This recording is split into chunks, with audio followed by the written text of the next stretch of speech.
Hello, hello. We are here today to talk about actually a wonderful show. At least, yeah, wonderful show. I think is the best way to put it. Um, which is, I guess, a rarity for me, but we're gonna try it out. So, I am joined by, of course, Alex Green from of the White Cloaks. How you doing, buddy? I'm doing well. Trying to be Yeah, a goldfish. trying. Well, we can all do our best, right? I mean, we can all strive to try to be a goldfish. But yeah, so thanks for being here. And then of course the one, the only, the Final Fantasy VI lover herself, Magitech Mags. How are you? I am good. I'm sorry, y'all. I am eating my dinner late, so that's why my camera's off right now. That's Um, but okay. but yeah, we're all trying to keep on swimming and believe too. So there you go. Believe, you got to believe, right? I guess.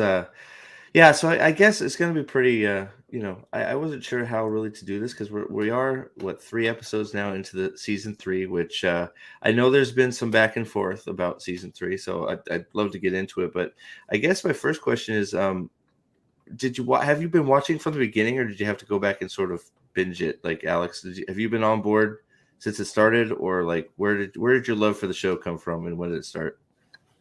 So I actually started watching Ted Lasso because of a different YouTuber, um, a guy by the name of no Jesus, what is his name? Oh, Um, his logo is an astronaut, friendly space ninja. He had a great video about kind of what makes it what makes the humor work and what makes it stand out. And plus, I love Jason Sudeikis, so I figured, why not give it a shot? And it absolutely smashed my expectations for a thing that used to be an NBC bit commercials for when they got the right. Premier League. Well, it's funny. It's funny that I don't know, several good things have sort of kicked off. I mean, The Simpsons comes right to mind. Commercial into a juggernaut for, well, I guess for a lot of seasons, and now it's just out of control. But it's humble beginnings, right? It's sort of interesting. So, yeah, Martin Muse, we'll get into that because I think that's sort of the feel from everybody here. But I don't want to put the cart before the horse too much. But Mags, sort of same question. You've been on board the whole time. Have you sort of discovered it late? How did you get into it? I actually discovered it late. I discovered it last summer. Um, Mr. Jickle Trunk and I were talking, and he introduced me to the show, and he was like, "Well," because he was talking about it to me and what it was about, and I was like, "Well, I would like to watch it. That'd be cool." You talk about trying to find the good through the bad and wading through the ocean of hurricane level tidal wave, piece of garbage, out there. Um, I was pleasantly surprised of especially the first and second season. I love both of those seasons. They are definitely rewatchable, and I certainly certainly enjoyed the show. In fact, he and I rewatched it again almost recently, but I think we couldn't watch it, and I think we couldn't finish season 2 in time because season 3 came out, and we wanted to really hop on board and watch it together. So Yeah, that's sort of exactly where I have been. Like I kept between Alex and my brother, just saying, especially because I played soccer my whole life, football, however you want to say it, whether you're Europe or the rest of the world, I guess football, obviously. But I played soccer for competitively, like high level, for the bulk, like my bulk of my childhood, into high school and a little bit after. But so it was always my brother would be always on me. You got to watch Ted Lasso. You got to watch Ted Lasso. And then Alex right behind him was, later was, you know, if the show is an all timer, right? Um, so I got into it late. Probably, I think season 2 was done. So I got the pleasure of binging both seasons and being upset when I ran out. Uh, so yeah, I think it grabs you right away, in a way I didn't quite expect. The comedy level is obviously unreal on most of them, and then just the bits of drama sprinkled in between with everything. I think it captured me right away, right? So, um, so yeah, it's just it surprised me how good it was. It's almost like it doesn't have any right being this good. Does that? I mean, that sounds like, I don't know. That sounds disingenuous, but you know what I mean. And also the comedic timing of a lot of scenes, a lot of these characters, and the quick wits of some of them. I mean, I don't know. You know, at first you're kind of like who's my favorite right now and who isn't, and blah blah blah blah. And I'm sorry, but I can't pick anybody who's not my favorite, except for, Well, Kurt. there's a few. There's one person in general right now. There's a few. Real quick though, I want to say hi to, we got Ginger Ninja here, lovely Sherry is here, Martin Muse is here, thank you. Al Dan also, thank you, sir. The one and only Zax is going to be popping in and out. It seems like busy man. Let's see who else. I saw somebody else. Don't want to leave anybody out. Zombie Box Review. There he is. Thank you all for being here. Appreciate you all. But yeah, I guess that's a good place if you had if you can have a favorite and worst character. Or, well, I don't want to say worst, hated. So favorite and hated character. I don't know. I think we all sort of land on Nate is the worst. But if you have a favorite character, what would it be? If you had to pick one, maybe two. Alex, what do you think? Rebecca, not even close. Oh yeah, really? Yeah. Hannah Waddingham is everything. I am an unapologetic Hannah Waddingham simp. Hey, 100%. Martin Muse is on the same page. I love it. Yeah. That surprises me. I love Rebecca. I'm just sort of surprised that's where you went. Why exactly? Just because she's the greatest? Have you looked at her? Well, besides for that, I mean, come on, man. You have more than that. I mean, of course I've looked at her. Give me a break, but come on. She's easily the best technically trained actress in the show. Her years on Broadway are very, very evident. The way that she delivers some of her lines, especially when they really let her emote about her relationship with Rupert, it is. I don't want to say it's almost like it's too good for this show, but it is a level of sort of emotive acting that I just don't think anybody else on this cast is capable of, and just is able to get there. Yeah, like sort of mastery of her craft, right? She's just a master of acting. Yeah. So, yeah. Jason Sudeikis is a brilliant comedian, and a very good actor in his own right. But nobody is ever going to put Jason Sudeikis on the West End and expect him to carry Broadway equivalent musicals or plays just because he's not that guy. Right. Well, I think, and I guess I skipped Rupert, right? I guess that could be a most hated, but so I guess most hated. I guess there's two. Well, I guess there could be some other ones, but season 3 brings in a close one for me. If you know who I'm talking about, 4 points. Oh yeah. But do you have a least favorite? A least favorite character? Keeley. Okay. I'm bored of her. I don't find her storylines all that compelling. And I just feel like she's been the weakest part of the show for a while. Okay. I like it. Okay, cool. Mags, to you, favorite and worst. Favorite and least favorite, I guess. Oh man, it's hard for me to choose between Rebecca and Roy Kent.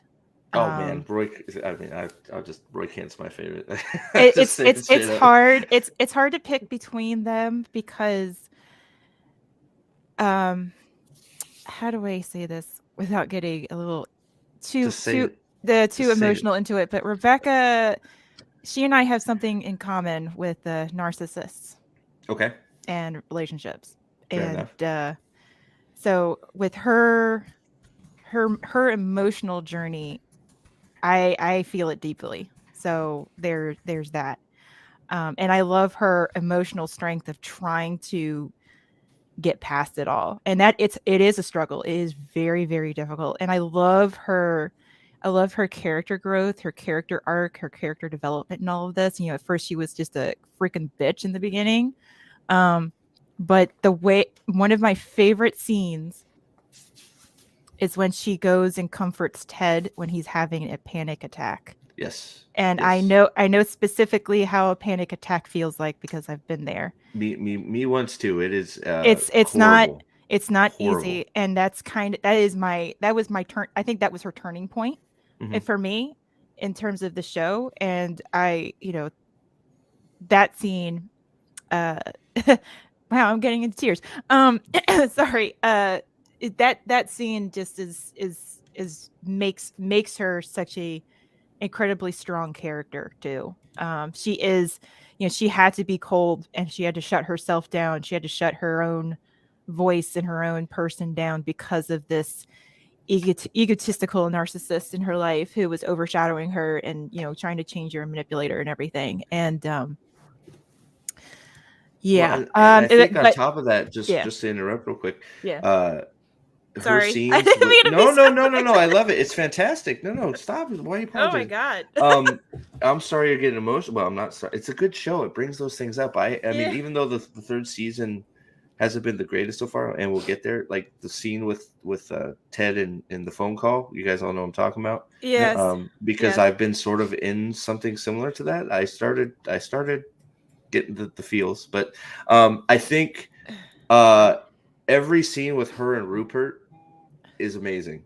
Like they play off each other so freaking good. Yeah. You could just tell she hates him. You could tell he doesn't care, and he's just like, yeah, whatever, right? And then just like I think that's some of the better stuff in season 3 so far is just like some of his reaction to what she's managed to pull out of the rug, and just that one scene where he's just angry. It's just like Rebecca's winning in the war, right? So, but yeah, sorry to interrupt. Go ahead. No, it's okay. Thank you. It kind of broke my spell a little bit. Thank you. But yeah, so I love her character in that regard because I'm like, holy, like, I understand what she's going through. And even when I did a rewatch of it, and it hits me even closer because I'm just like paying attention to it more. And yeah, it's, I understand Steve. Let's just put it that way. But Roy, let me go on to a more. I mean, she is happy. She's lovely. Roy Kent. Sorry, guys. Roy Kent is another one of my favorites because his timing and his response to things is hilarious. It's so good. I love it. And my favorite scene, and I send a GIF of this all the time. Yeah. Is when he's behind. I forget where they're going. I think they were going to some poor part of town or whatever, and he's behind them, and he has the flashlight, and he goes like this, like just his facial expressions are just priceless, man. And it's just like that's why I call it. He's the meanest guy with the biggest heart of gold, because like you get these moments from him with his niece or it just like with Keeley even. It's just like he's pure good, but you would never know it from just the persona it's clearly a persona, right? Like it's this persona he's built for himself for being a soccer player, because obviously you need that. You need a tough guy look, right? Outlook and everything. Yeah, and that's just him. And it's like, only certain people can break down that wall and get into the real Roy Kent, and I freaking love that. I just not to interrupt you again, but go ahead. No. It's I just his when he says like fuck off. I'm like, man, I need a Roy Kent in my life so if I'm having a difficult time or a hard time, so that way he could just say it for me, because the way he says it sounds like he could just scare the crap out of people. It's priceless, right? I mean, it's just like some of the scenes between him and Jamie, especially when there was the whole Keeley situation going on between them. It's just like, man, I don't want to be I don't want to be on the wrong side of Roy Kent. No. And the actor who plays him is like brilliant. It's brilliant in that role, because he definitely takes on the old man, crotchety, curmudgeon type role. And of course he deep down over time, he does have a heart of gold, beneath that very thick layer of toughness there. So, and I love it when we see that with with his niece. I'm sorry. Oh, absolutely. It's the best. Like, children. Me. It's always Oh good. yeah. Like, it's I'm so good. But single men, oh, men with sorry. kids, especially when it's nieces or family, little, cousins or whatever, is gold. Well, thank you. So I just want to point this out because Zach's wanted to be here, but he's a busy lad. The Christmas episode when Rebecca shows up for Ted, I've been there. This show has moments we can all relate to. I Yep. think that what That's makes it good. so good too, right? I think just Mhm. those few moments that you can absolutely 100. Well, hell, this season already for me, just you can completely relate to it. Say I think there almost could be a moment for everybody where it's like, yep, been there. I know Mhm. exactly what that character's feeling, right? So. The panic So, attack and oh also yeah. what she went through. So Well, it's just I we'll get into it, but I think it just giving Ted panic attacks, I think was sort of brilliant, but we'll get there. We're most hated character, if you have one.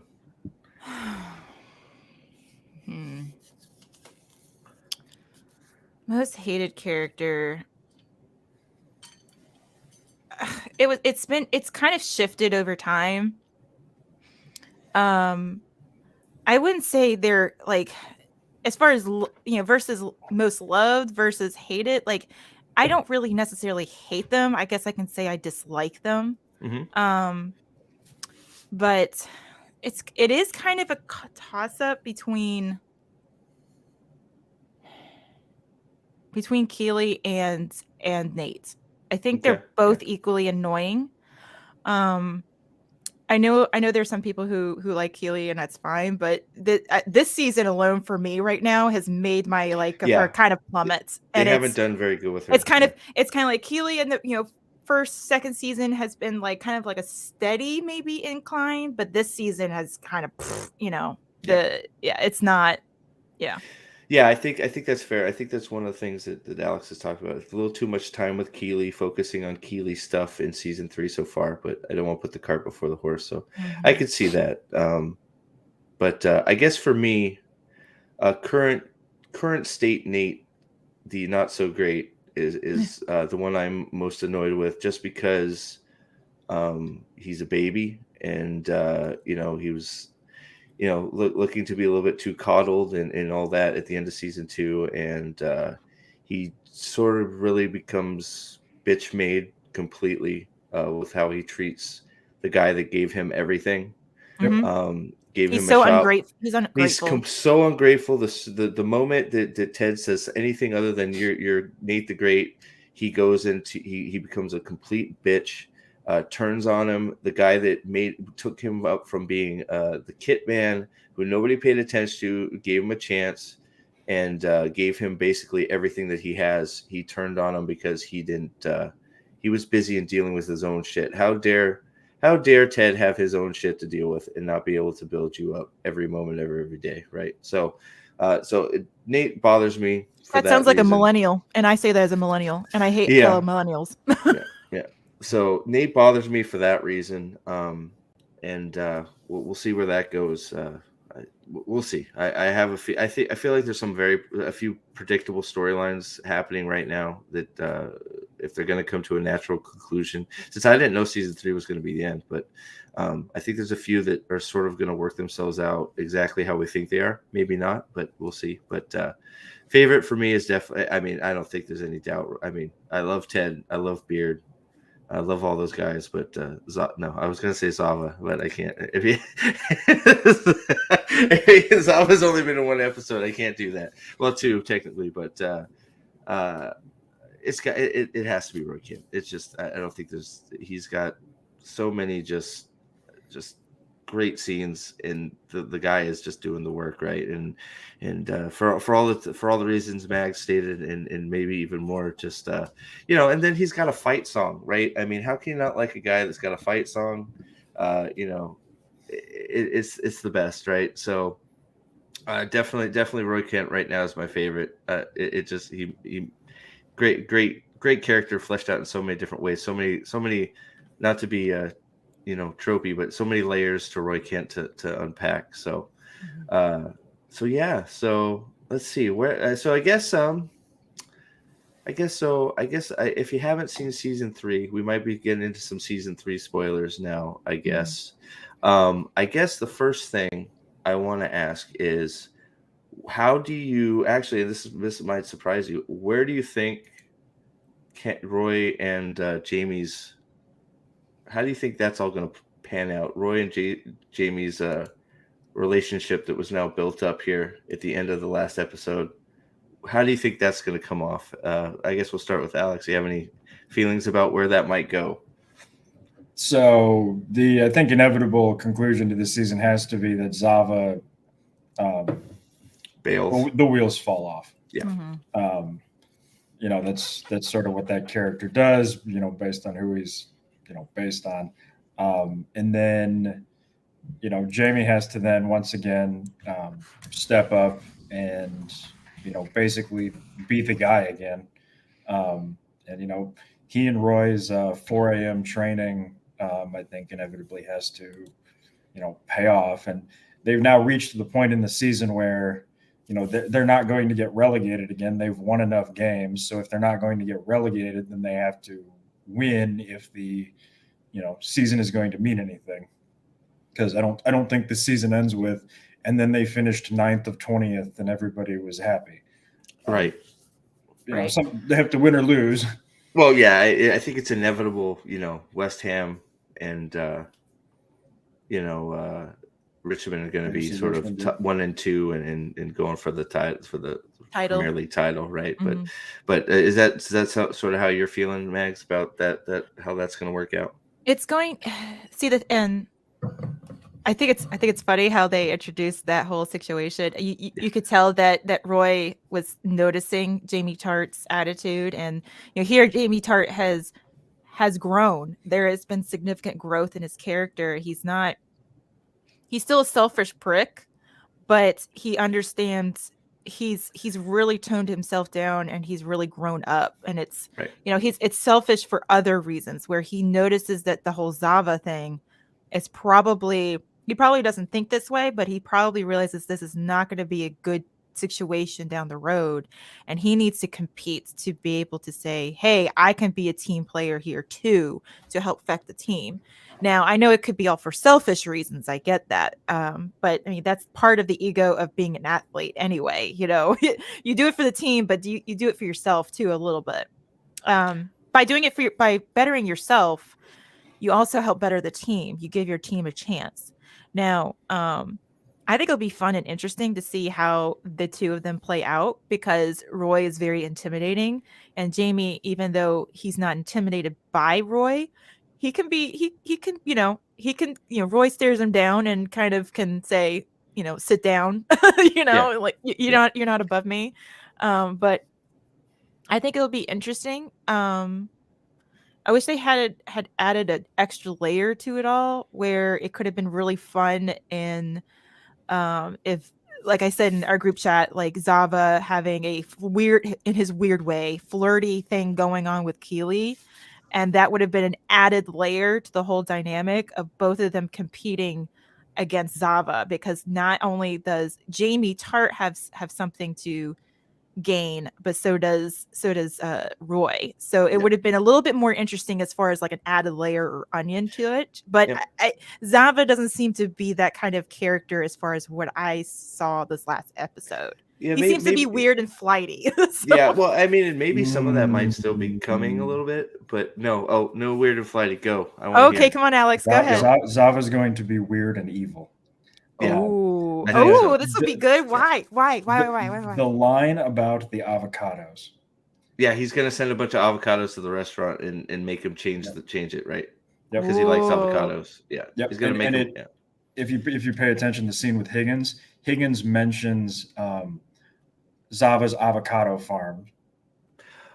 I did not pick up on that. Yep. So you think Zava is going to pressure? I lose his name. I'm sorry. The guy Sam Obisanya. Yeah. Okay. So Just say Sam.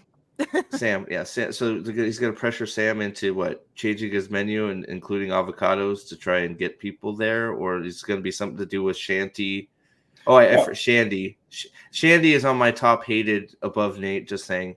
I hate Shandy. Oh, but Shandy's the worst. Shandy No, is it'll gonna be. or what do you think? How do you think that's gonna play out? Well, remember Sam's dream is always the Nigerian identity stuff. Yep. That's why he opened the Nigerian restaurant. He's dating the Nigerian girl. He is Nigeria. He even had an episode in season 2 where he was hanging out with the Nigerian billionaire. And Zava is going to force him to give up that sort of Nigerianness to his restaurant and turn it into something else so that he can sell Zava avocados. Okay. Yeah, I think that plays. I think that actually. And if you think that's what you think, I think that'll probably turn at least Ted. Maybe, I don't know. But I guess it'll be interesting to how the dominoes fall, because I think that's eventually going to be what happens. Is Zava's going to start alienating people one by one by doing stuff like that. Yep. And then it's going to be Jamie probably finally stepping up from the tutelage of Roy.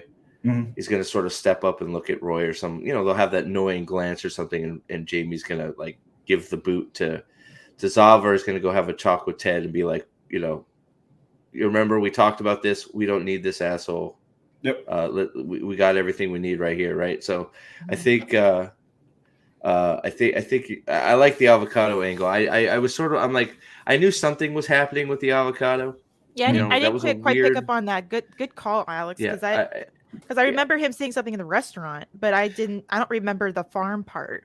Yeah, I missed the farm. I saw the weird like interchange there. It's like I want avocados or something like that. Yeah, it was like what? What dishes use avocados or something? It's like none. It's West African food. What are you talking about? It's like we'll see or something like that, right? Yeah. So.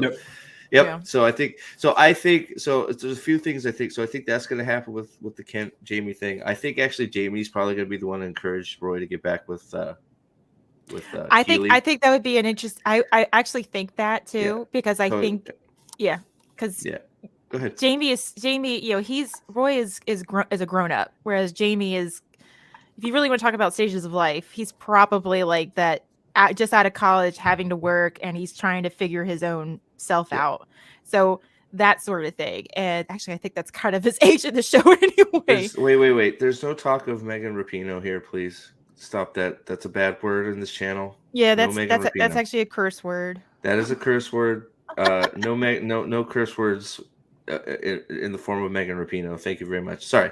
Go ahead, Max. But I think you're right. I think Jamie Tart, because that's been my speculation too. It's like I think Jamie's going to bring them back together. I agree. I don't think he'll go after, or maybe he'll try to make Roy jealous. I don't know. I feel like that's sort of played out. Like okay.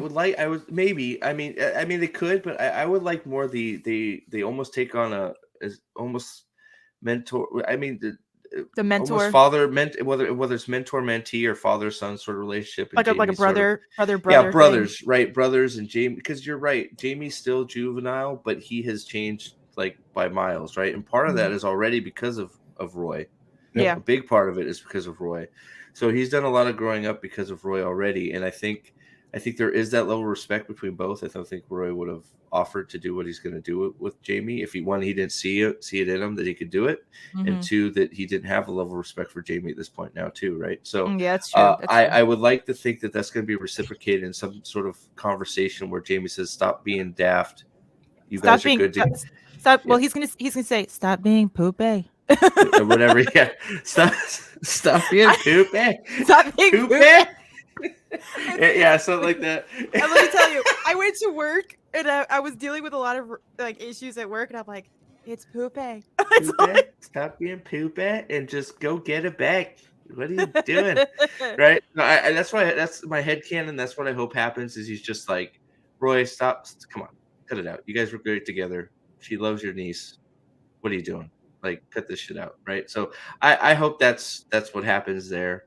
On top of the whole Jamie sort of falling into his position as leading the team and becoming the captain and removing the cancer that will inevitably be Zava. Yeah.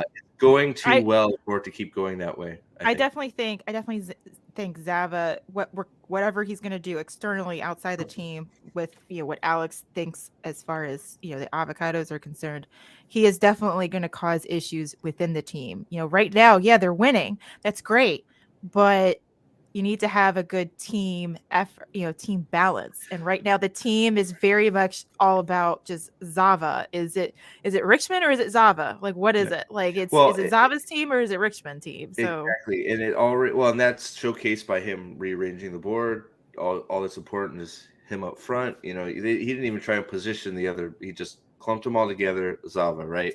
And then on top of that, it's sort of like this, the first one where he's actually playing for the team. They sort of started already, but they did it on the least obvious person, which is Jamie, who already has a problem with Zava, because you see Jamie's about to get his first goal of the season. Yep. Zava knocks it right in off the goal line. Like, he didn't, it was in, but nope, it's all about Zava. Zava has to get the goal. You can't give Jamie his first goal of the season, right? So, so I think he's definitely the cancer of that's going to be of this season. And I get that, Daniel, but this is not really so much. There's soccer in it. I don't know that I call it a soccer show. No, it's a drama that uses the venue of soccer to create drama. Yep. I call it a dramedy because of all the comedy in it. Because soccer takes up maybe 5% of the show. I mean, it's what they're doing as a job. It would be like, I guess it's sort of like saying I don't like The Office because I don't like paper. I don't know. I don't know if that's a fair I don't know if that's a fair comparison, but it's the first one that popped in my head. But so I guess so we don't want to talk about Keeley because Keeley is Keeley.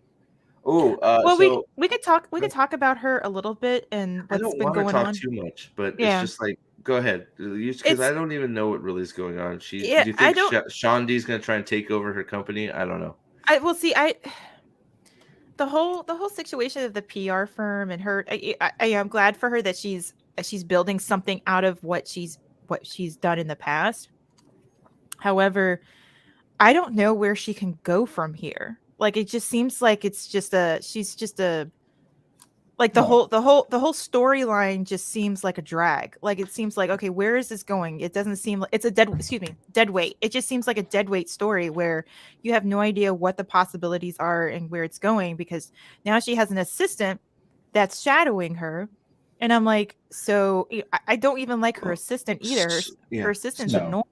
So I sort of, and let me just run this because I just sort of thought about this. I'm sort of thinking that Shandy is going to angle to try and take over by getting in with Zava and start like making him blow up, and therefore other like the PR portion of the team blows up, and she's going to start angling to sort of take it from her. And you're right. And then it'll be the CFO that sort of helps Keeley, And remember, I think it was the second episode or something when we got introduced to Shandy. She had suggested something better. Like, remember, Keeley was trying to consult something on whatever, and Shandy had suggested something else that the other people liked. And so I think you're right. I think there's going to be a little backstabbing going on. Or at least somebody she's going to step up and be able to give better perspective or whatever. Yeah. Hold on. Okay. Oh, go ahead. So Dobie says, I am biased because he played soccer and probably can't get around things that would never happen on a soccer team, field, locker room, etc. What does that mean? I like the show.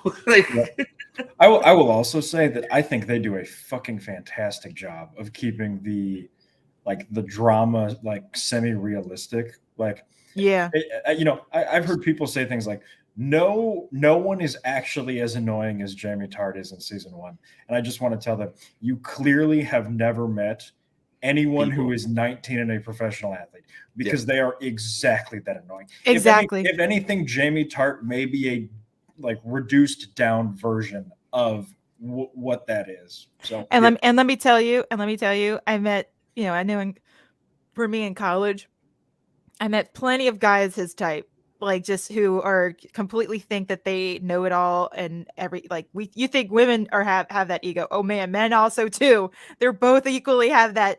I know it something better than you and blah. I'm just gonna be egotistical about you, towards you about it. And it's like, yeah, Well, I know those characters. It's kind of like I know a lot of characters in real life after working in started working in the corporate world. I'm like, I understand The Office now. I know all those characters in real life. right. Well, So, he's a young kid. He's been given everything. He's number mhm, one on the team. He's been told he's the greatest over and over and over again. So he starts to mhm, believe it, and he's a spoiled little brat. mhm. Like I think that's all quite accurate. There's some. I think that's like we said when we started. There's almost a person that you can all say, yeah, I know that person. Like in real life, except for maybe, well, I don't know, Beard's main squeeze. Oh She's a little gosh, bit psychopathic, he's but crazy. she is so crazy. Like it's like crazy to the max. I guess I that's his type. yeah, I guess. Like, well, it's like what did Ted say? Your baggage beats up so well, it's ridiculous or something like that. Mhm.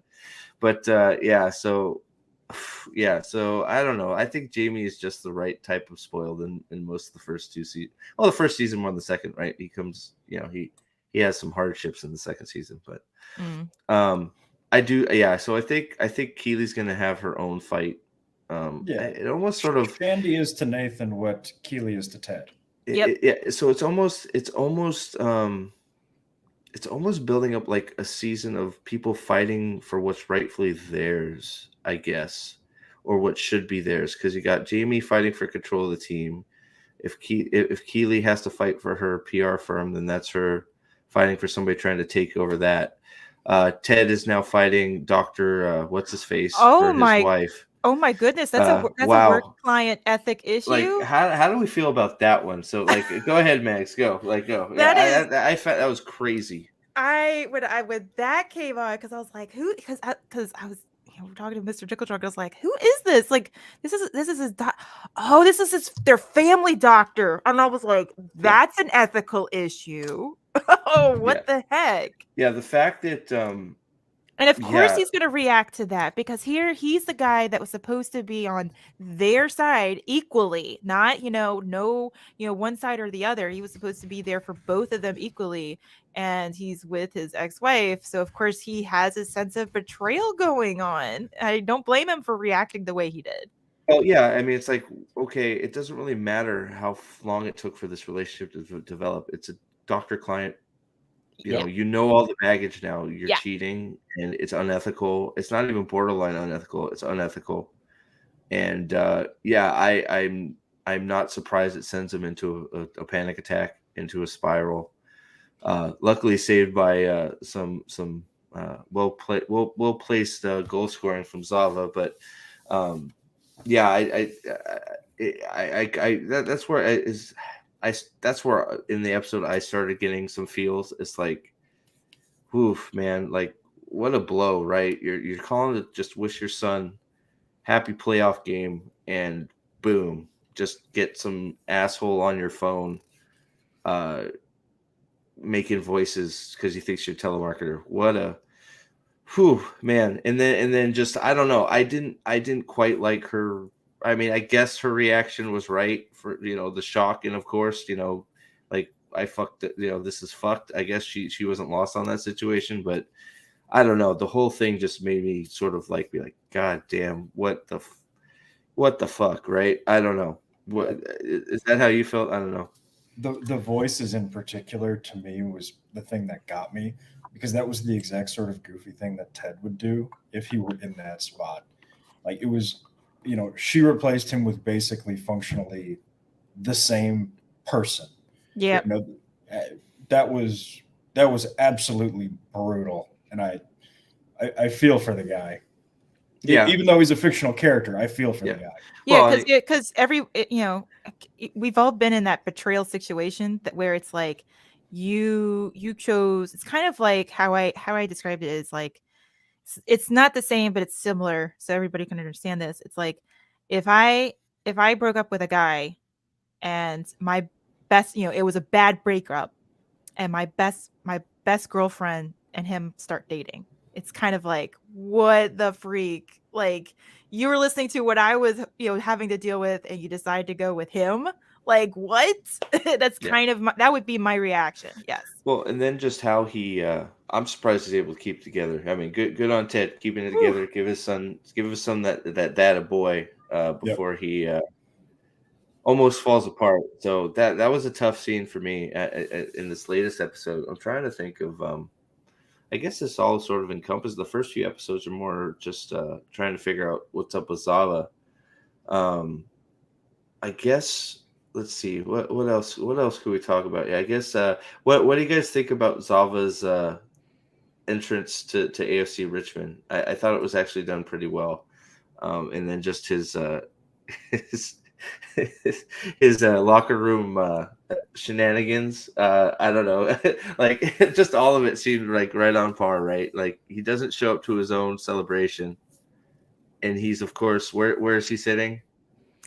In Rebecca's chair. In Rebecca's chair, like it exactly encompasses what is wrong with this guy, right? And it, you said, who did you say it's more? I thought of Cristiano Ronaldo, but you said it's Zlatan. Yeah, there you go. It matches up perfectly with just like things going on right now with professional soccer players, well, football players, whatever you want to say. But that's what makes it so good too on that level, is because maybe not that far out there. I mean, it's another level, but like he's sitting in there praying in the corner. Yeah. Well, Ted had the line, the really poignant line. The superstars get treated differently. I remember when I was it wasn't Boys to Men. It was it was a rap group, and he says, and the guy came on the stage 45 minutes late.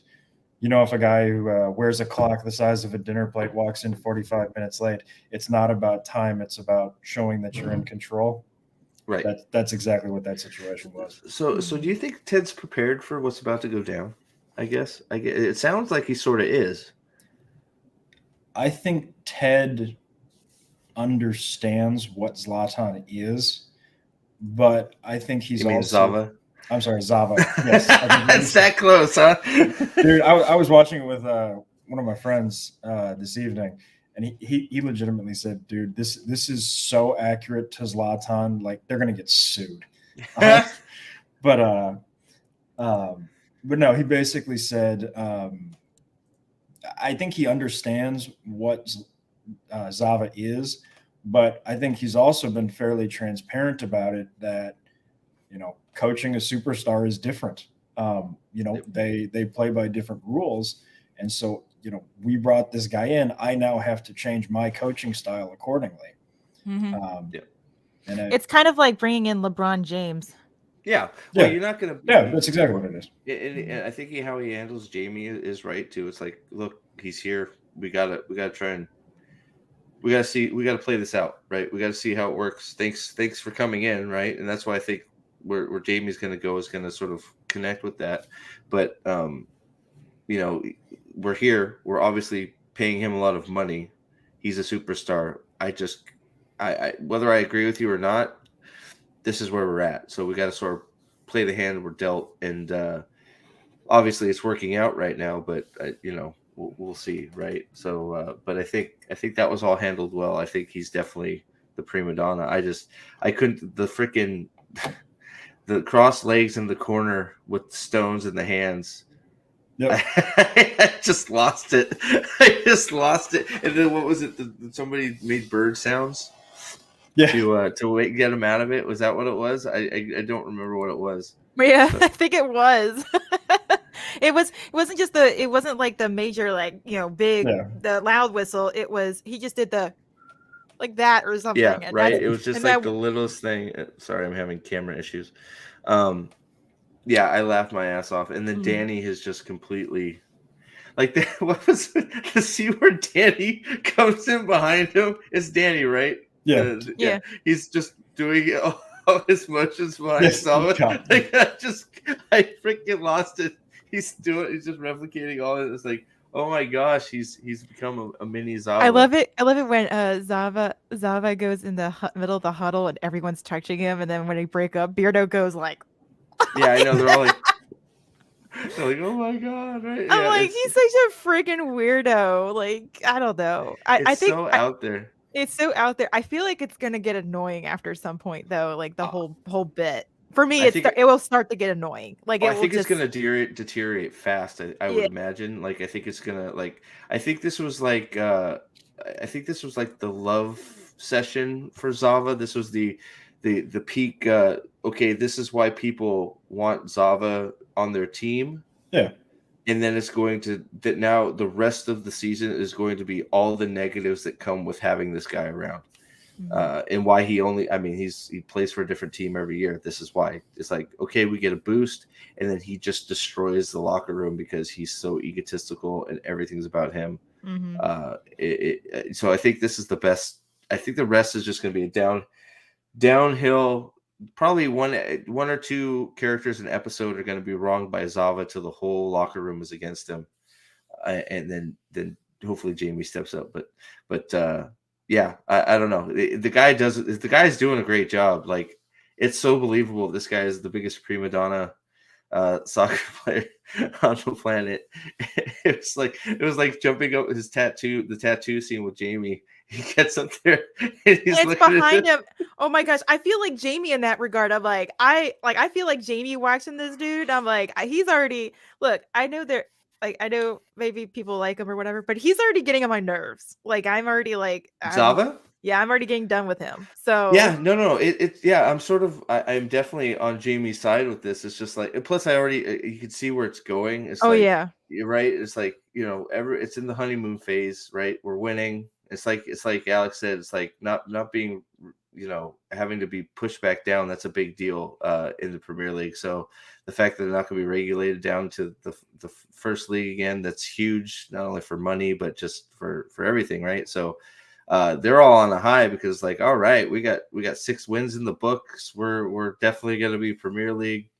Nobody's knocking us out this season.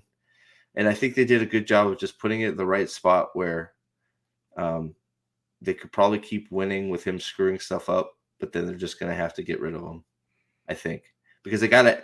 The show's got to. If this is the last season, the show's got to end with West Ham versus Richmond for the title. It sort of has to, doesn't it? Yeah, I think as a payoff too, because you're pitting yourself against Nate, a former, and Nate and Rupert. I mean, it's going to have to be that way. Well, especially because you get that throwaway line that the Coach of the Year line where they go, Ted Lasso, Coach of the Year. They're like, no, what are you talking about? He ain't coaching. He ain't doing anything. But Nate over at West Ham, that's a masterful piece of coaching, right? So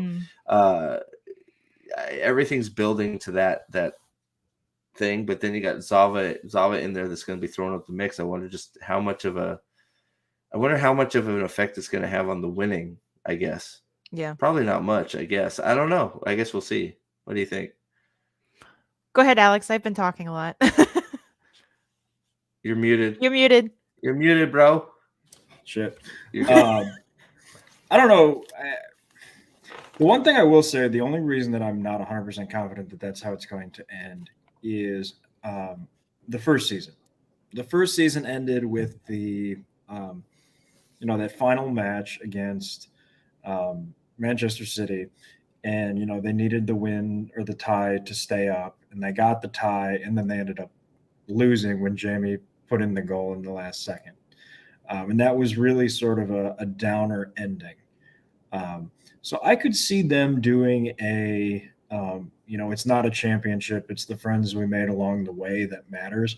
But I'm still only about 20% there, and I'm about 80%. No, we need to win this thing. We gotta win. It's like I don't know, man. It's just like I get it. It's like, and I really, really, really, really, really, really do not want the West Ham Richmond showdown where Richmond loses. I don't like just let the good guy win. Let the team we're following win. Let them have it, right? It's the good guy doesn't all like. It's weird. We've sort of overcorrected.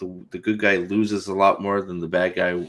You know what I mean? It's like, let the good guy win. Let the team we're rooting for win. It's okay. You're not reinventing the wheel, right? Right. Yep.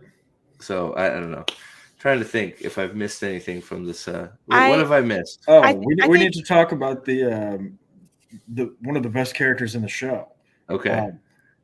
Rupert Giles. Okay. I know. is absolutely fucking electric, and I don't. He's a fucking James Bond villain. I know he is. Black trench coat, I know. and he is the only one that can even sort of match Hannah Waddingham's ability, and the way those two play off of each other. They're perfect. Yes, the way that he gets those like gut wrenching little jabs in at her, and she is, the micro facial expressions that show that she's bothered, but Yep. she's keeping it together. Sort of the macro expression is brilliant, and this show those two deserve way more credit for the acting that's going on, because those are two of the best acting performances of the year. Oh, absolutely. Oh yeah. Absolutely. Like, go ahead, Max. No. It's just the way they play off of each other, and it's not only that, but like some of his quick quips back is kind of deserved towards her a little bit because she did treat him like shit. But at the same time, she's learned to grow and say, you know what? Yep. As much as it bothers me, yep, I deserve it. So it's like, but it's almost like they're bantering back and forth at this point, which is good for their relationship, as not just as a friendship, but professionally too. And it's good to see her growth in this. Oh, something else we need to talk about. That we need to talk about, not just Rupert, but the psychic situation. Yeah, I was gonna say, as soon as you said we got back on Rebecca and Rupert, the psychic thing, but we'll go to that here in a second. But I think it's funny because clearly those scenes are made better because because they're such good actors, and it feels, you definitely feel like you feel like they've been married. You feel like they've gone through a terrible divorce. You feel like she's still on his team, and he said, "Oh, haha, I'm going to get my own team and make it better. So screw you. I don't care that you stole my team," right? Like, you totally feel all of that. Like, if you told me they were married in real life, I would believe you. Yeah. He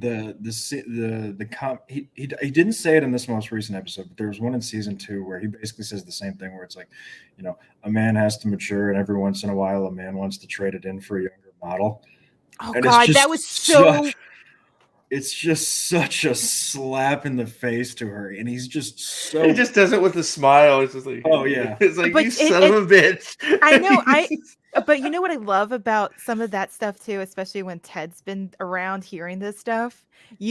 I saw, seeing his reactions and looking at her, he immediately wants to protect her, and he's like, you don't say. He's such a good-hearted, happy-go-lucky guy, but when something like that happens, he's like, no, like this is unacceptable. And I love his gentlemanly behavior towards that too, because he immediately goes after her and goes, like, it's almost like, are you okay? And I think that's where their relationship has been built up of, because he's not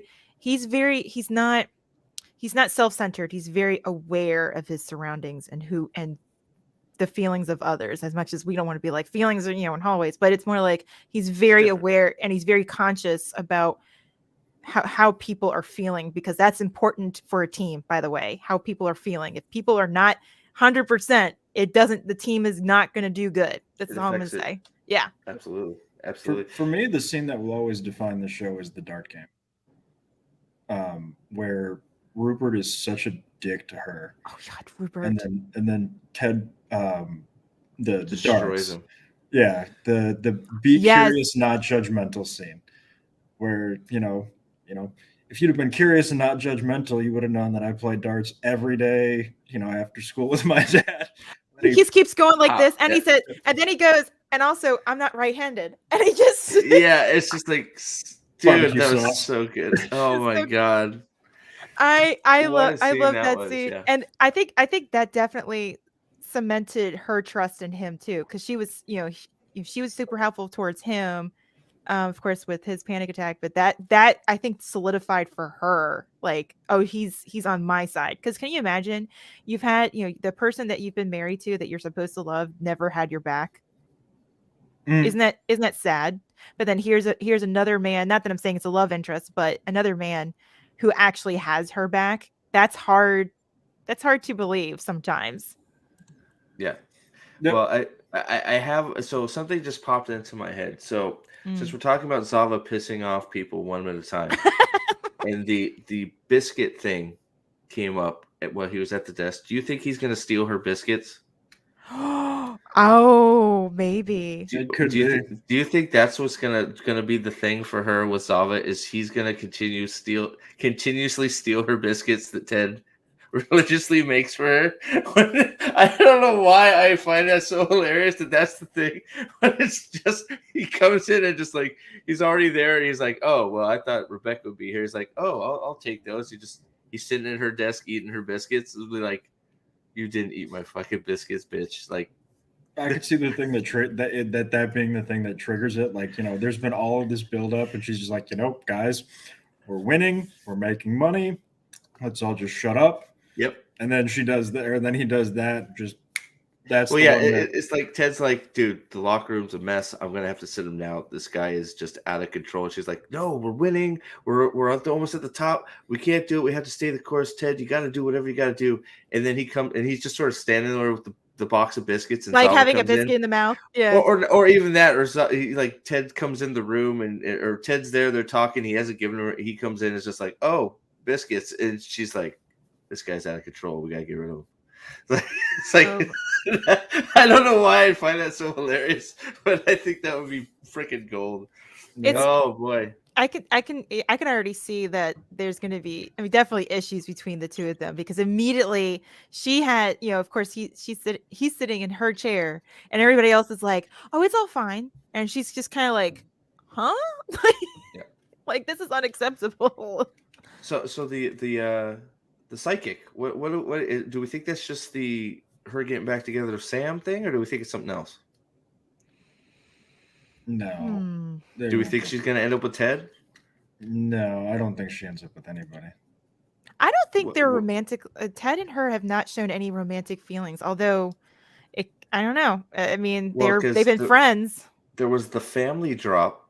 You're going to have a family thing in there, so she's got to have a family somehow. So I did like her Rebecca's response though, because I mean, it's absolutely at Rebecca's age, she's just probably like, no, it's not it's not happening. I mean, I don't know how old she is supposedly in this show, but she's probably like, this is not happening. Like, no. Well, and I think the Sam thing is sort of a red herring, because I think that's what everybody's sort of going for. But like, because that's sort of like they're in the restaurant right after that. The green matches show up, and it's like, oh, okay, she's gonna get back together with Sam. I think that's sort of a miss. Yeah. I think that's a misdirect. I think part of it, and I'm sort of like I was sort of on the like, I don't know. I'm not quite sure how much I like this, but have a family is different than have children. So Ted already has a family. He's already got a son. That's true. So technically, if she got together with Ted, she'd have a family. So that's sort of what popped into my head. I don't know if we're having a play on words here. I don't even know if I like that theory, but that sort of popped into my head that it's she didn't say you're going to have a baby or anything like that. You said you're going to have a family. So I don't know. That could mean a million things, right? But that was the first thing that sort of popped in my head was, well, Ted already comes with family packed inside of it, right? So I don't know. I don't know what you guys think about that. I don't know if that's my best theory or not, but that sort of popped in there. I don't think it's going to be Sam. I don't think it's going to be Sam. But I think, that's a good point, because I'm like, I couldn't remember what age she was, and I can figure. Oh no, she made a mention in, was it the second season where, or Rupert dropped something or something like that, where it was more like, he didn't want children, but of course now it's too late for her. So obviously it's got to be somebody who actually has kids already. Yeah, when he made the comment, that was so evil. Wasn't that so evil? I never said I didn't want children. I just said I just meant I didn't want them with you. That was so evil. God, man, so many. God damn. Rupert is a son of a bitch, ain't he? Yeah. Rupert is a fucking monster. So let me ask you. Let me ask you guys. If you met a guy like that when you're friends with not a girlfriend or whatever, just friends, like really good friends with a girl, and you met a guy like that, what would you do? Wait, say that again. I had to take my Hard to headphones off a say. second. What do I do if what now? If you met a guy like that and he said that to one of your, one of your friends who's a girl, like just like a really close friend who's a girl, not a girlfriend or anything, just kind of, really close friends. What would you say? What would you do in that situation? I'd probably get the fuck out of there. I would, depending on Rupert's not that big. Alex is like, I want to. I would be taking a walk with one of them. If I was pretty confident that I could handle it, he and I would be taking a walk, and it wouldn't be physical. It would just be, I need you to understand you're not going to do this to my friends. You're not going to say things like that to her. And so you're going to get this one. And if it happens again, we're going to be having the same walk, just with a different outcome. That sounds good. I like that. But if it's somebody that I'm just not sure what the outcome is going to be, it's nope. Ma'am, we need to leave. We're not paying attention to the deranged ramblings of a retard. Like, let's just. I mean, because seriously, when he said that, I was like, man, I may be short. I would have just punched him directly in the throat already and just be done and just let him gag on the floor. It'd be totally warranted because, man, that was freaking. That was evil. Like, that's not just, that's evil. That was evil. That is evil. Yeah. Yeah. Evil. Good Lord. So I just want to mention it because I don't want to disregard Nate completely, because Nate had a big part in sort of episode, was it 1, where he gets the car and all that stuff. So do you feel, and just correct me if I'm picking up the wrong thing, do you feel that Nate feels like he's getting what he wasn't getting from Ted from Rupert? Because he's getting all the pats on the backs and the data boys and the gifts and the affirming that he's a good coach and the dad father figure. And do you think that's going to go bad when he starts losing? Because that's the other thing. West Ham could just go into the toilet. I don't know. No, West Ham's not going to start losing. But it's an interesting question, because I think Nate is one of the most complicated characters in the show. I think part of him thinks, yes, this is absolutely what I deserve, and then a part of him thinks that he absolutely does not deserve this, and that he's a massive imposter. And so that is Nate's internal conflict, and it's going to depend very much on which side of Nate wins out in that conflict. Nate may be the most interesting character in the show to me. I find him downright detestable, but I think even that is an interesting element to his character. Just because I hate him doesn't mean he's not well done and interesting, right? Yeah. I mean, it all makes sense. I dislike. You always want to watch out for the quiet ones. That's all I'm gonna say, because he always spoke softly and was very quiet. Yeah, well, I mean, it's basically West Ham is the villain, and him and Rupert are the villains. But some of the most interesting characters in a lot of TV movies are the villains, right? So they have the most to lose, right? So, So I don't know. I did find it sort of endearing that Rupert's taking care of him a little bit. It's like, oh my God, that's your car. We can't have that. You're the head coach of West Ham. You can't be driving around in that piece of shit. We almost towed it. Here's a car, right? So I think that's probably accurate to, well, if this situation ever happened in a Premier League setting, you wouldn't see any coaches driving around in no beat up freaking anything, right? So those people are paid millions and millions of dollars. So let's see. So Psychic, there's something else. Oh, you think Sassy and Ted are going to hook up eventually? God, I hope so. I think next episode they're going to wake up together, because he's drunk and he's probably. I think Ted is at the lowest he could be right now. He's not really showing it to anybody, but I think he's probably as low as he could be. What was at the end of the episode that it was said? She just said, "I'm a child psychiatrist." I forgot what he said, and it was like. He was asking her, because she's a psychiatrist. He was asking her if she had ever gotten involved with a patient, and she said, "Well, I'm a child psychiatrist." So just a few times. Just a few times, yeah. Fucking sassy. So yeah, I think that's probably gonna happen. I would imagine that's gonna happen somewhere at the might be the intro to episode 2 as they're just together, right? Because I think if it's gonna happen, it would be if it doesn't happen soon because of where he's at in his head. I don't think it's gonna happen. I don't know. Do you think it's I mean, I would like for them to get together somehow, but I don't want them to get together because they just slept together. Like I want them to have like an actual like I think that would be I want better. to be because he doesn't because right now he's going through a lot, and I don't want him to be it's also it can also cause a lot of emotional turmoil too. Yep. And I don't want she seems to be genuine, like she actually is attracted to him and cares for him, but at the same time I'm like don't Well, mess up emotionally because he's not quite 100%, and sometimes well, you I have to mean, be there. it's another doorway to Rebecca. Actually, I mean, if Sassy just ones and dones, could mess Ted up pretty bad. Oh, that's actually So- really interesting. And that could just be like Rebecca saying, "Well, that's how she is. I'm sorry," sort of deal, right? Because that seems to be how she is. Is she's sort of roaming around, She's right? flighty. Yeah, she is a little flighty, and she kind of does push things. Like she doesn't allow for something to kind of build up. It's more like, oh, was it when they were in the restaurant?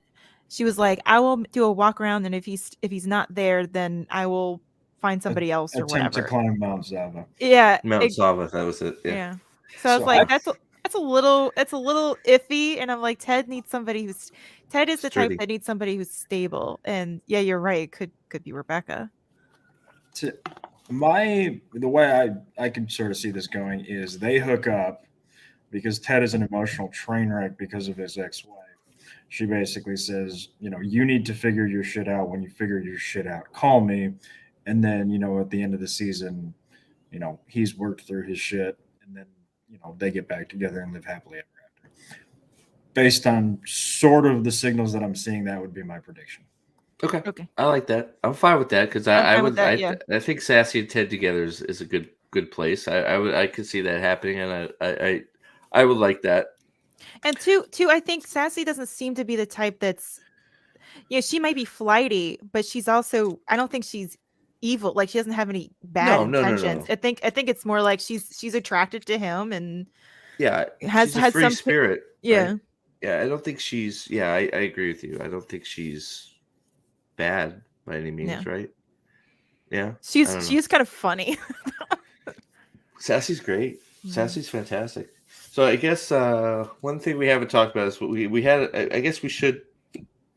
Excuse me. I guess it's sort of the elephant in the room. We talked about a little bit in the Discord channel about the intro to the episode 3, which sort of all left us going, "What the heck are we doing?"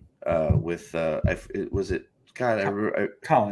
Colin, and he's at a dude's house, and you find out he's gay, and that's all great. Who cares? Yeah. And then the episode basically went and made a big deal out of it, and I was sort of confused because I didn't think this was such a.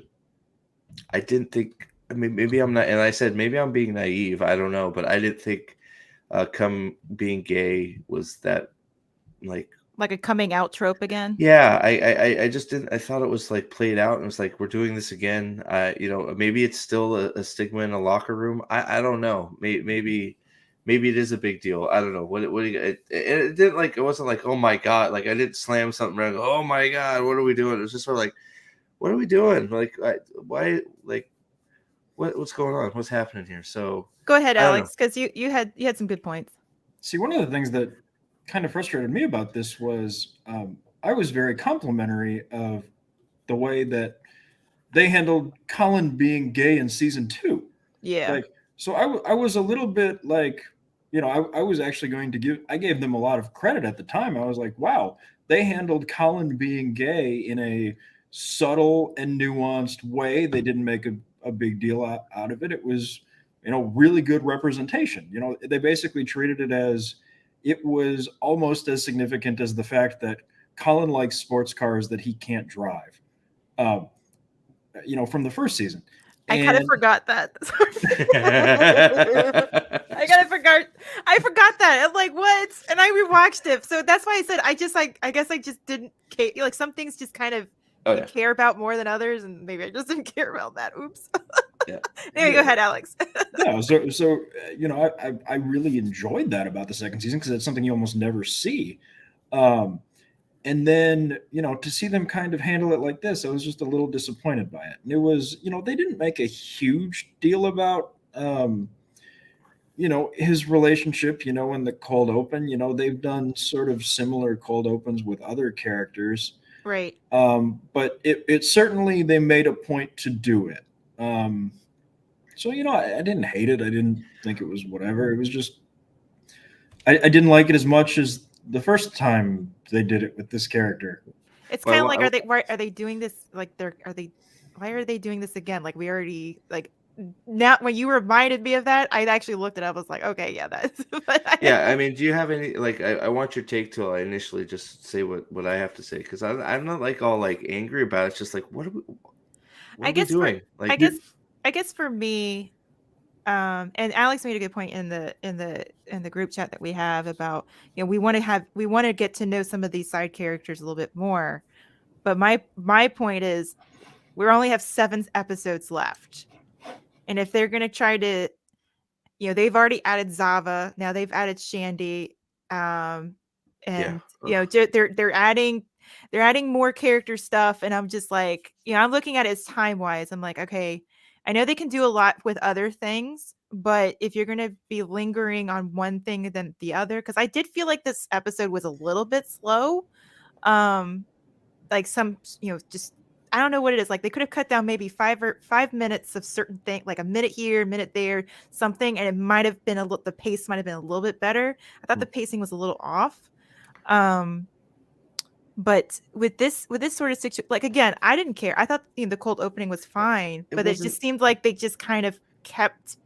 Yeah, it's like they kind of kept like it was, and it was almost, and especially when Trent Krim walked out of the restaurant at the end, seeing them kiss and make out, and I was just like, oh no, are they going to make this a situation where it's like, especially in 2023, like, come on. Yeah, so that's my fear. Not so much, it was sort of weird in episodes. Like, what are we doing? Like, yeah, okay, I guess we're doing it. It's not that big a deal, but it's just like, what? Okay, but when Trent Krim came out and he saw them and just he had a little like, smirk, a little smirk, and then kept writing. It's like,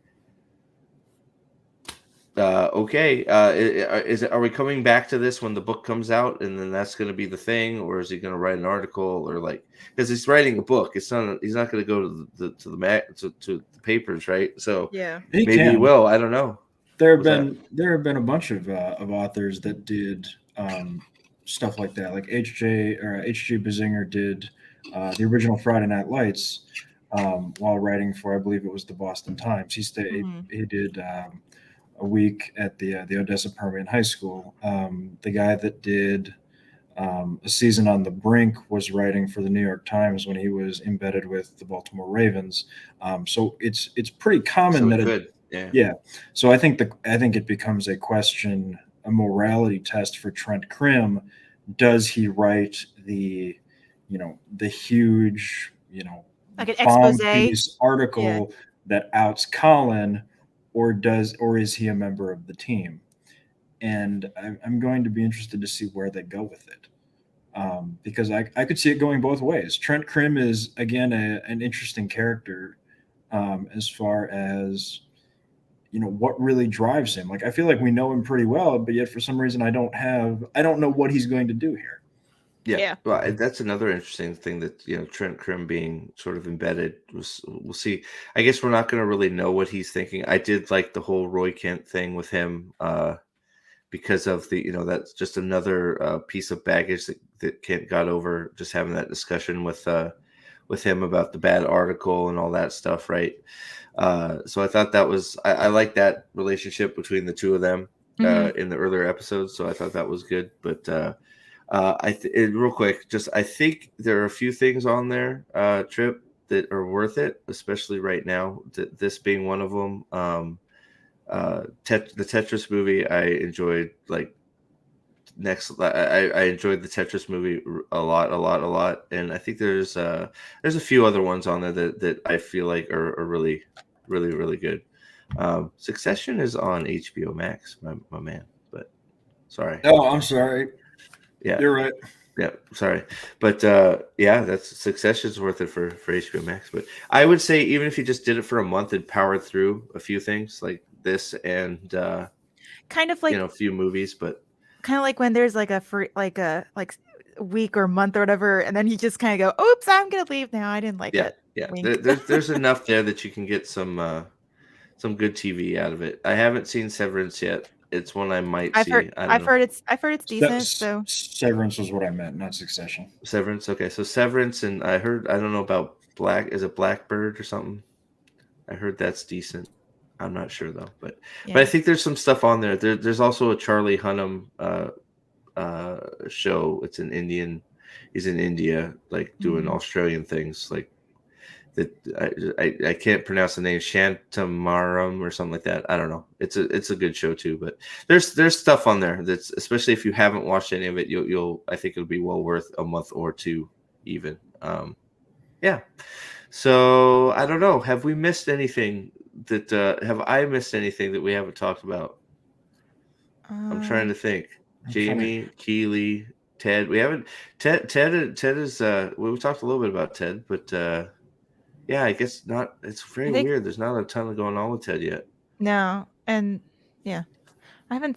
That's what I mean by there's a. It's like there's stuff in the season, but I'm just like, all right, we have 7 episodes left. What Yeah. Things are gonna have to start happening pretty soon. Yeah. I guess that's been the criticism so far, with at least from what I'm hearing with season 3 so far, has been at least and I agree, is a lot of spent time with Keeley when it's just like I'm over it, and then just sometimes some weirdly spaced time out maybe with characters that are sort of weird, and then like if they take off shave off a minute or two with some of this stuff, I think the pacing would be a little bit better. Like I know in the restaurant, and I understand this this episode was kind of character development or whatever, but it just seemed like there was far less dialogue and more music narrating the scene and all that kind of stuff. That's great, but I'm just like, all right, so they're looking like both Keeley and Rebecca are looking on for a couple minutes at like people and being, having a little jealousy there. Like, okay, that's fine, but I'm like, how much longer are we going to be doing? Like that's what it felt like. I felt like some things were just like, okay, can we just cut down like a minute, and maybe that would make more impact and the pacing would be a little bit better, but it just seemed like things lingered on things too much, and it just felt like come on, can we get going? So. I think a little sprinkled you can't, Keely's got to be in there, but I just I don't know. Yeah, she's got to be. I mean, a little bit. I mean, you don't have to spend a ton of time with her, but she's got to be in there a little bit somewhere, popping in, trying to, I do wonder if that's also gonna get to her. I mean, that's more her, unfortunately, but she's going to be completely focused on Zava's PR stuff, and she was working on all this stuff for the other guys, trying to get them deals and all that. That was her main storyline, basically, from season 2, was trying to get them. She was good at getting them, sponsorships and stuff like that. And it seems like she's pretty much going to completely ignore them because of Zava. So I'm wondering if that's also going to come back, but that's more Keeley. At least that would be on story and getting some of the other players involved, right? So I don't know that I have as much a problem with that, but I think whether she annoys you or not, I think you got to have some Keeley in there. I just I think I don't know. We'll see where the Shandy stuff goes. The Shandy stuff, I right now I could do without. Shandy, I freaking hate Shandy. I think the other, like, it's probably just a nitpick and probably just me, but I have noticed that they've picked up this in the season where there are some lines where it's a little political jabs, but if they keep it balanced, I'll be happy with that. That's my thing. So I'm trying to think. There was the Trump line at the airport, and there was the Trump line when he picked up the phone. Yeah. Wait, what did I must have missed them. I don't know. I didn't hear there were two. I think there were 2 lines in the first episode. The one where Keeley hung up the phone on Joe Rogan or whatever, like "fuck you, Joe Rogan," and I don't. Oh, I missed that.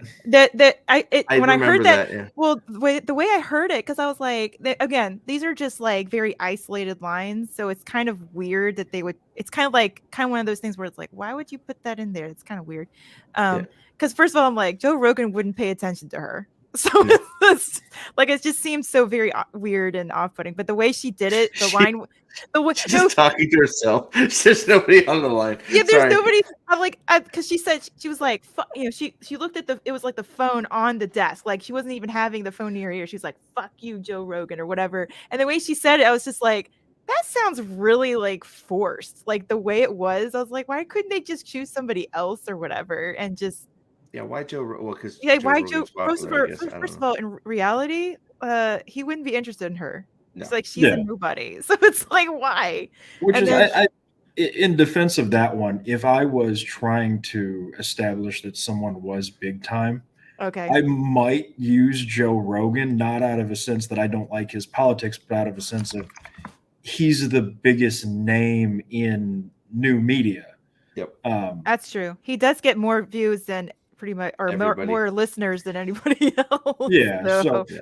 but taken in context with the two Trump lines, I can't really argue with you that you're not right about that, because I think you might be.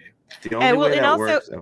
And also in the airport, I just thought it was very like it kind of reminded me of like the Twitter posts that you see online of like my 5-year-old, told me that she's scared of Trump and blah blah blah blah blah. Like that's how it was to me with the line in the airport, and where this something about and I understand like America is in trouble like right now, and I don't want to go into politics with that, but it's just like, okay, this is kind of something that I don't, it's kind of one of those things where why is that necessary to be said, and why is it coming from a kid?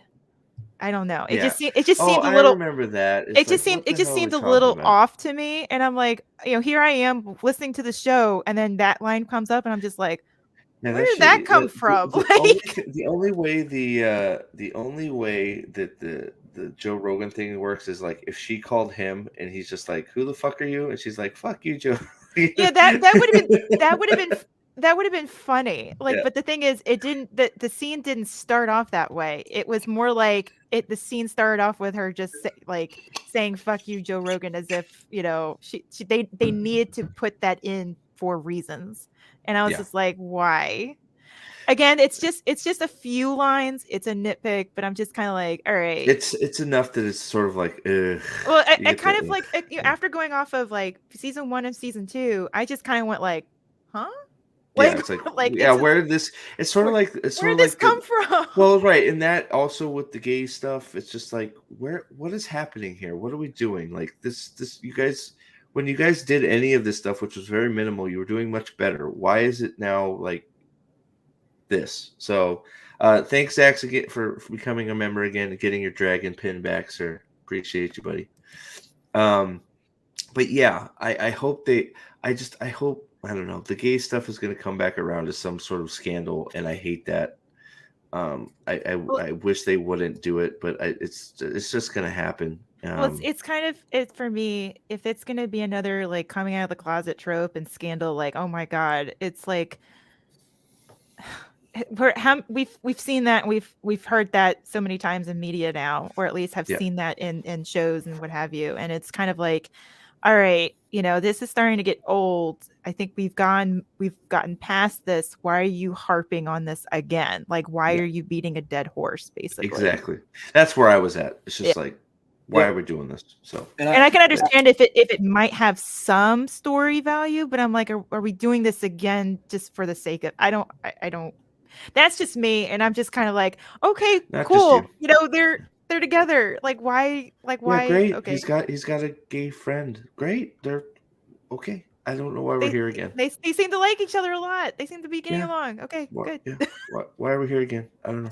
See, I think to an extent we are all bracing for an impact that we've seen a lot of times before. Maybe. I want to give this show more credit that they will handle this differently, and basically do maybe not Trent Cream, but somebody else finds out and leaks this story. And instead of them doing the classic thing where basically the entire team, there's an awkward period, Team's but just then they like, eventually come together. I hope the entire team just basically goes, yeah, no shit. okay, yeah, wait, how Wait, is that this was news? this- we yeah, we all yeah, knew this- Colin. We all knew Colin's been gay for years. Yeah, Like, it's what like, is- what? I, It's like, I hope so too. I hope it's like that, because for me, I'm like, if it's gonna be turned into like a whole like struggle session type or whatever, Yeah. not struggle session type for the team, but like, everybody gets on their soapbox about stuff, I would be like, all right, I'm Yeah. out. Like, I'm done. Like, and I hope you're right, because it works that way if they're all just like start cracking jokes, like and saying, it's just going like, so like, whatever, we're done. yeah, well, Yeah, it's just like, it's like, yeah, you said you're gonna fuck Zava, like, we know. It's like, Yeah. what are you talking about? It's like, what, some sort of joke. It's like, yeah, duh, like we We already yeah, whatever. suspected it. Okay. Yeah, moving no, it's on. like, it's not even suspected. It's just like, yeah, of course. My biggest this fear is a is that secret. they're gonna go on this, like, they're gonna have to do like a speech about it, Yeah, and I kind of hope like not.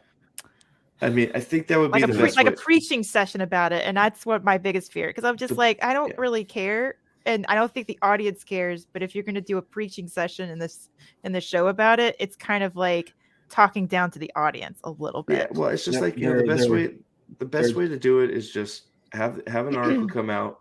He walks in and they're all reading it or something. Oh my god, And- sex! Oh my gosh, good lord, Mr. Cream is full effect. And the team's just like, it's a big nothing burger, and it's just like, whatever, like, and they crack some jokes at him or whatever. It's like, yeah, your friend that came to the restaurant yesterday, right? Your buddy, Yeah, the cool guy you brought to the restaurant. Yeah, your friend. Yeah, right, Colin. It's like, we all know, buddy. Relax, right? That type of thing. Like, that's the only way it ends up good. Something like that, I think. yeah. If we get preached to, it's no good. There are two catastrophic options that they may take here. The one that I would be disappointed with, just because I think the show is better than this, Yeah. is Zava is the one that has the issue with Colin being gay. Oh, Mhm. God. And that's what causes the team to reject him and come together. That would be bad. That would be really bad. The catastrophic press the button to eject option is Ted as the, hometown, small town Midwestern boy has the problem with it. And if that's the issue, we have massive problems. Oh my God, they better. I didn't even think of that, because that dude, there's no fucking way they do that. Let's just fucking try and take that off the board. At least the Zava one. The Zava one's not great, but no, it would be bad. Oh my God, I would. You're right, fucking Alex. Those lose would be my two. mind. Those would be two red button situations. The Zava one at least is like somewhat manageable, I guess. That's the C- route. It's not great, but I mean, it's like what Zava's response should be is, yeah, Zava's gay sometimes too. What's the big deal? Yeah. Right. Yeah. I mean, that's it. That's what Zava's response should be. Is like, yeah, Zava's gay too once in a while. What's the big deal? Or some shit like that. That should be Zava. That would be perfect. Then that would be a good laugh, and then we'd move on. Like, yeah, him being angry about it is totally out of Zava's character. See, I guess out of Ted's character. I guess for me, because we've all seen this, and we've seen these types of tropes, and we've seen these situations where all of a sudden there has to be a dedicated scene or whatever, a long scene of preaching, and it's kind of preaching a message, the message, and it's kind of like, why are you talking? You feel like you're being talked down to as an audience for, not everybody is going to agree with all the lifestyles in the world. It's just what it is. But everybody can learn how to live together. That's the thing. And if we just kind of stop preaching about these things, I think people can kind of understand. Well, and I think Zach's nails it on the head here. We don't need to know we don't need to know who anyone on the team is banging unless the relationship is integral to the story. And that is 100% how I feel. True. This just hamstringing Collins storyline of him being gay in there is just sort of like a throwaway. It's like, well, we need to have some gay storyline. It's like, no, you don't. It's fine. We don't know who Isaac is banging. We don't know. Yeah. Not anymore. Oh wait, no, Isaac's the wrong one. Isaac. I love Isaac, by the way. I thought for some reason, man, that was racist. I thought Isaac was Sam for a minute. Sorry.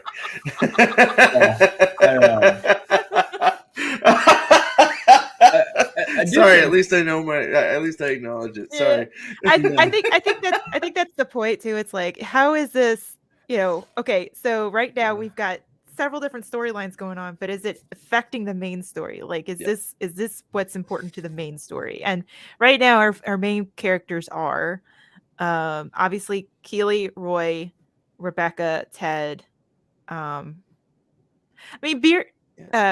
is he's a main character, but he's kind of more of like a sidekick character. So it's I think you nailed the main characters. You got and then you got sort of next tier. You got Jamie, Beard, Zava. Oh God, who's and Rupert, Rupert too, and Nate. Rupert, Nate, Higgins. I love how Higgins. DJ, what was it? What's his DJ name? Damage Control.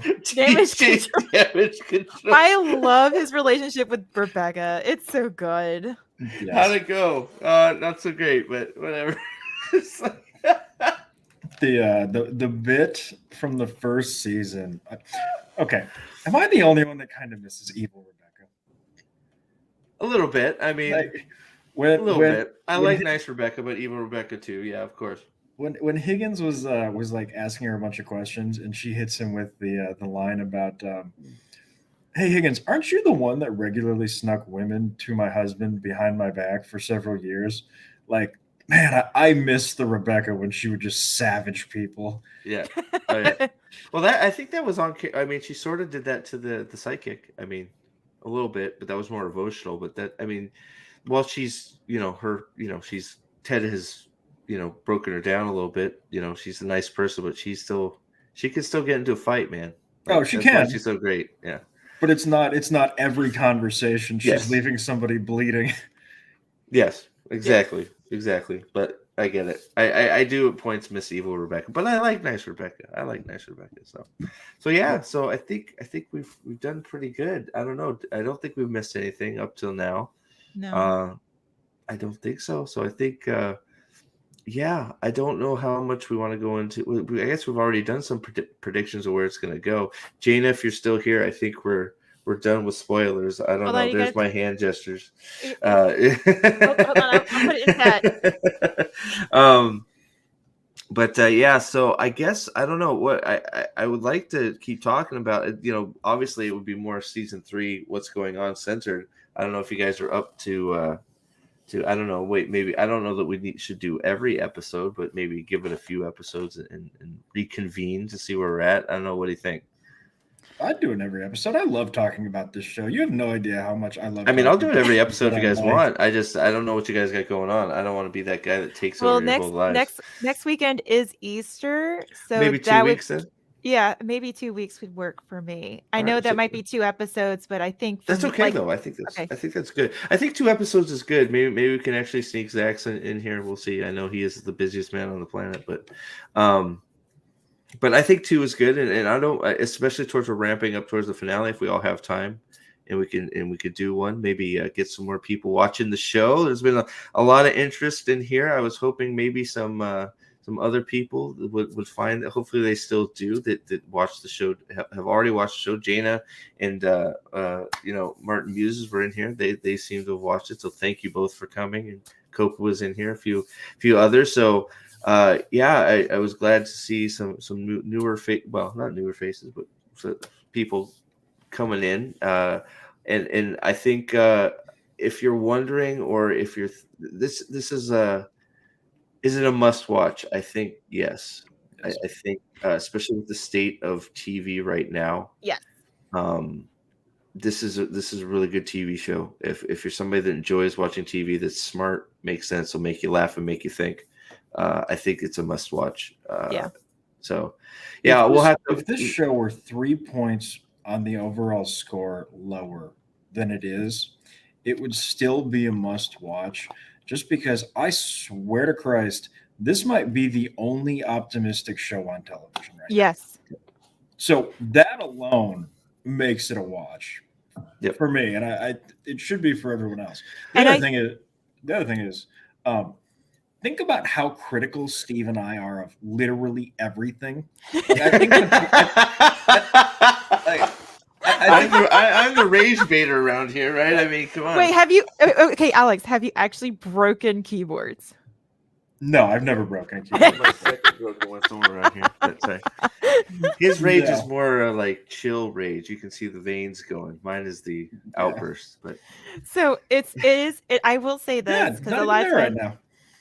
I will say this with a lot of especially modern, today's TV shows and today's movies or whatever. I think there's definitely a criteria or category that I add when I do ratings and such.